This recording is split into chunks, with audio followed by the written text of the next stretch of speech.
Here we are.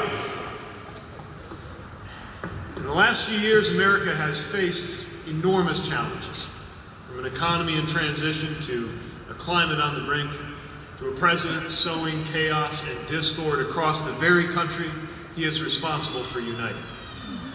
And for many Americans, these challenges have amounted to a call to action.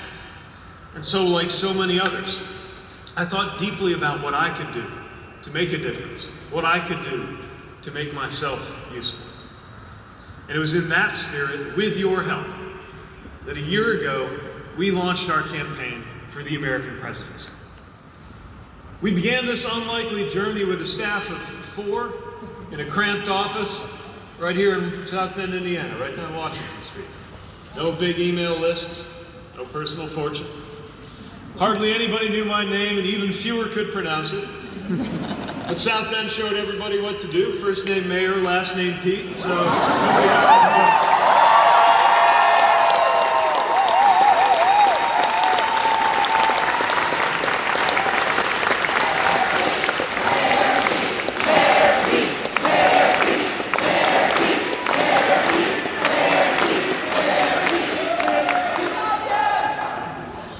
but by every conventional wisdom, by every historical measure, we were never supposed to get anywhere at all.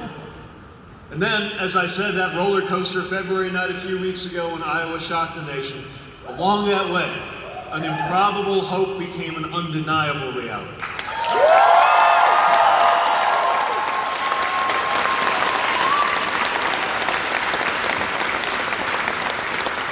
In a field in which more than 24 Democratic candidates ran for president, senators and governors, billionaires, a former vice president, we achieved a top 4 finish in each of the first 4 states to hold nominating contests, and we made history winning those Iowa caucuses.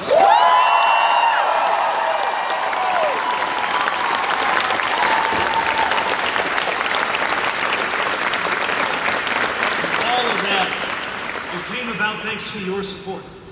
Thanks to the power of this campaign's vision in your hands. It proved that Americans really are hungry for a new kind of politics, rooted in the values that we share. In cities, in suburbs, in rural communities, in crowds that spilled out of venues from Salt Lake City to Raleigh to Arlington, we saw Americans ready to meet a new era of challenge with a new generation of leadership. We found countless Americans ready to support a middle-class millennial mayor from the industrial Midwest, not in spite of that experience, but because of it, eager to get Washington to start working like our best friends.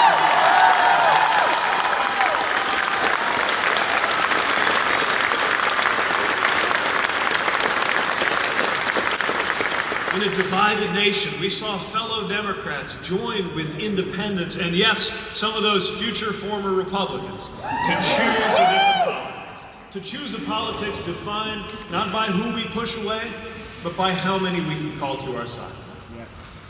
And we sent a message to every kid out there wondering if whatever marks them out as different means they are somehow destined to be less than.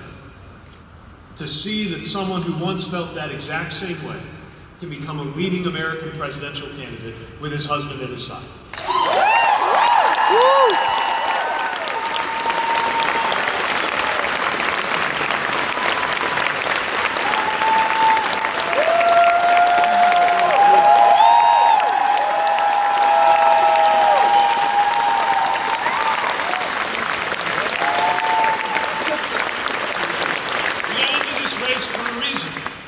We got into this race in order to defeat the current president and in order to usher in a new kind of politics.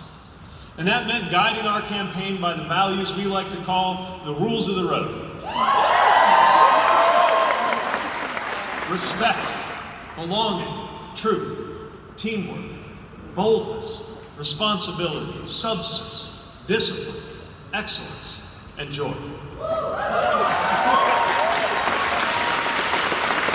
And every decision we made was guided by these values. One of those values is truth, and today is a moment of truth. After a year of going everywhere, meeting everyone, defying every expectation, seeking every vote, the truth is that the path has narrowed to a close for our candidacy, if not for our cause. And another of those values is responsibility. And we have a responsibility to consider the effect of remaining in this race any further. Our goal has always been to help unify Americans to defeat Donald Trump and to win the era for our values.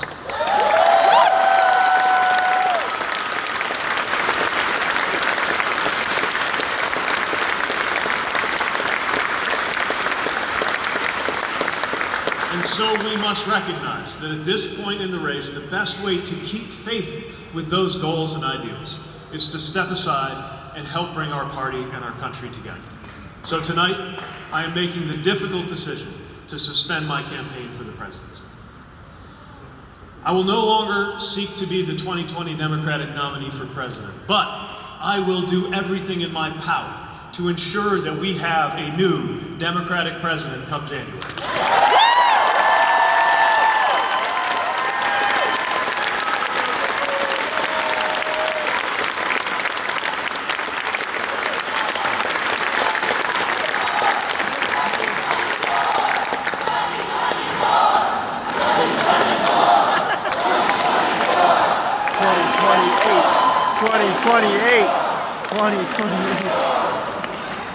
We have to, because every time this president brings partisan politics into the management of a deadly serious pandemic, or purges officials who honored their oaths of office by telling the truth, or cloaks in religious language an administration whose actions harm the least among us, the sick and the poor, the outcast and the stranger, we are reminded just how urgent it is that we change who is in the White House. We cannot afford to miss this moment.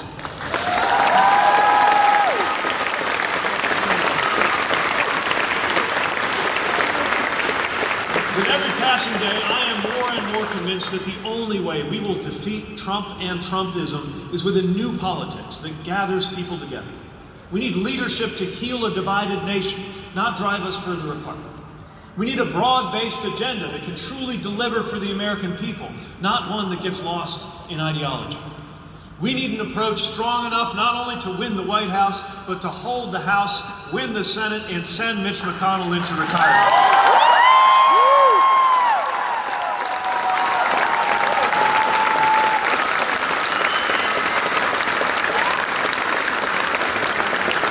And that broad and inclusive politics, that is the politics that we have attempted to model through this campaign. That, I believe, is the way forward for our eventual nominee. So I urge everyone who supported me to continue in the cause of ensuring that we bring change to the White House and working to win the absolutely critical down-ballot races playing out across the country this year.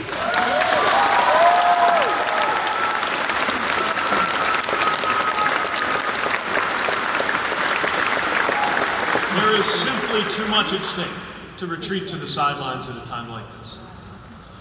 And as this contest gives way to the season of weekly elections and delegate math, it is more important than ever that we hold to what this is actually all about. Politics is not about the horse race, not about the debate stage or a precinct count in a spreadsheet. It is about real people's lives. It is about our paychecks, our families, our futures. We can and must put the everyday lives of Americans who have been overlooked for so long back at the center of our politics. And every story that became part of this campaign helped show us why and how we do just that.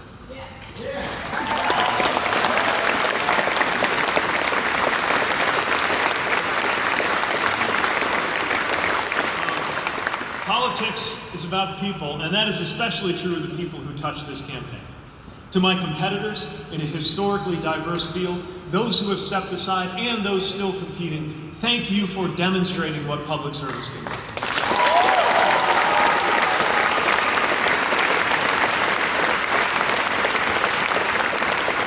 To the people of South Bend, this river city we love so much, thank you for keeping me honest and thank you for keeping me.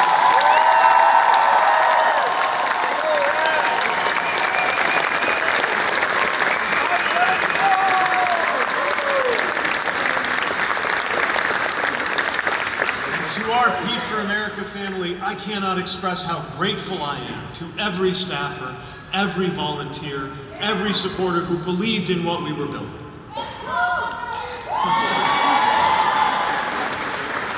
You walked in neighborhoods on hot summer days and drove on icy roads in the wintertime.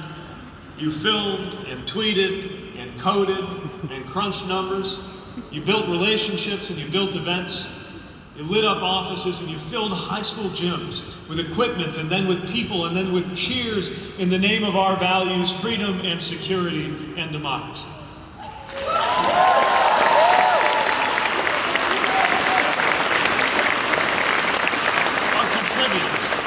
So many of you dug deep to fuel this campaign.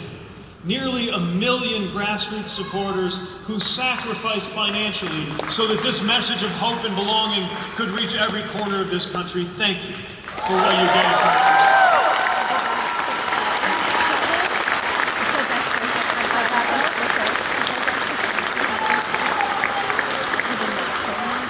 Online, in person, with family and with friends and with total strangers, you shared your personal stories and you made the life of this campaign part of your own.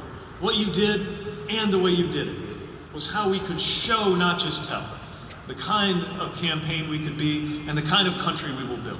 You made me proud every single day. And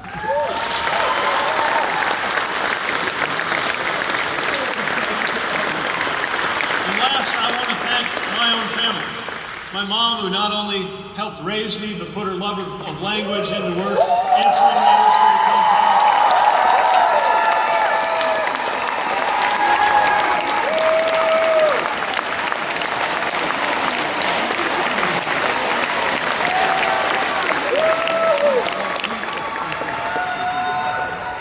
My father, who left us just as this was all getting underway, but who's very much here and part of this effort.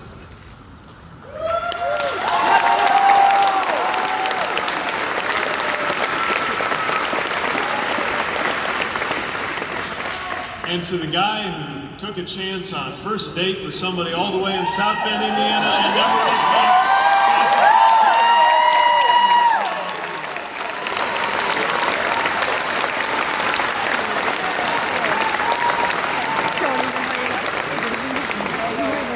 I know that as this campaign ends, there comes disappointment that we won't continue. But I hope that everyone who has been part of this in any way knows that the campaign that you have built and the community that you have created is only the beginning of the change that we are going to make together.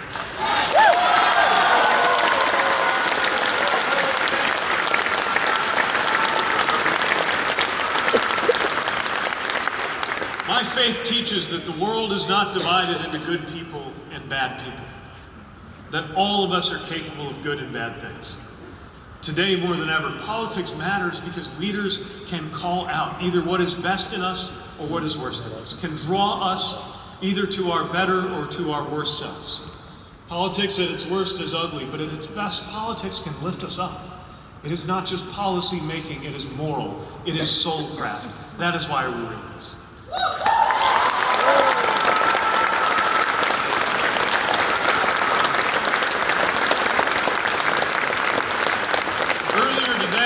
We were in Selma, marching in commemoration of the Civil Rights Movement on the Edmund Pettus Bridge, where I was humbled to walk in the symbolic and the literal shadows of heroes who 55 years ago made America more of a democracy than it had ever been by their blood and by their courage. And seeing those moral giants made me ask what we might achieve in the years now at hand, how we might live up to the greatest moral traditions of political change in this country. It made me wonder how the 2020s will be remembered when I am an old man. I firmly believe that in these years, in our time, we can and will make American life and politics more like what it could be. Not just more wise and more prosperous, but more equitable and more just and more decent.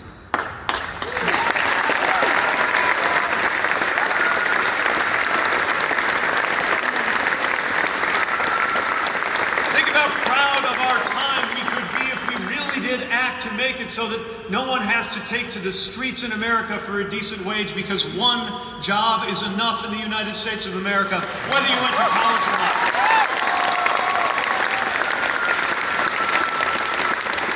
Imagine how proud we would be to be the generation that saw the day when your race has no bearing on your health or your wealth or relationship with law enforcement and policy. What if we could be the ones to deliver the day when our teachers are honored a little more like soldiers and paid a little more like others? What if we were the ones who rallied this nation to see to it that climate would be no barrier to our children's opportunities in life? The chance to do that is in our hands. That is the hope in our hearts. That